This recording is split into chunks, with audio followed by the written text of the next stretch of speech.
Ito ang GMA Regional TV News. Nagdulot ng ashfall sa ilang lugar sa Negros Island ng pagputok ng Bulkang Kanlaon kagabi. Sabi ng PHIVOLCS, hindi inaalis ang posibilidad na itaas ang alerto ng bulkan dahil sa mga aktibidad nito.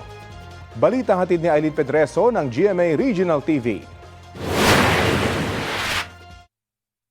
Wala pang isang buwan mula nang pumutok ang Bulkang Kanlaon noong Pebrero 26. Muli na namang naitala ang moderately explosive eruption ng bulkan alas 6:07 kagabi. Kita sa thermal camera ng PHIVOLCS ang pagputok ng bulkan ng mahigit 30 segundo. Ang ilang residente ng barangay Biak na Bato sa Lacasiliana, Negros Occidental nagulat nang makita ang taas ng usok na ibinuga ng bulkan. Sinundan ito ng ashfall na bumalot sa ilang kalsada at bahay. Ang ilang residente ng barangay Mansalanao kaagad na nagsara ng mga pintuan at bintana dahil sa makapal na abo.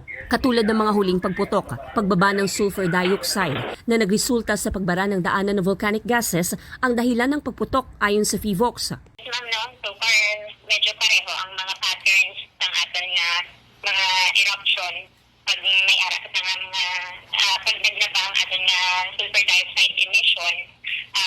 Usually, dira kita nag-fun no? Dira natin na-experience din or na-observe na may ara kita din yung mga moderately explosive eruption. Hindi inaalis ng PHIVOLCS ang posibilidad na itaas sa Alert Level 3 ang status ng bulkan kung sakaling tumaas ang seismic activities nito. Although ang amunin ng mga frequent na eruptions nagapakita lang kung na very active, high active katubong aton nga bulkan. Kung ini siya nga mga eruption ng magpadayon kag ang mga parameters kung ini sila magpakita sang significant change, posible kita nga magpasakat ang aton nga alert level. Nagdeklara na ng suspensyon ng klase sa lahat ng antas ang Lacasiliana LGU ngayong araw. Aileen Pedreso ng GMA Regional TV, nagbabalita para sa GMA Integrated News.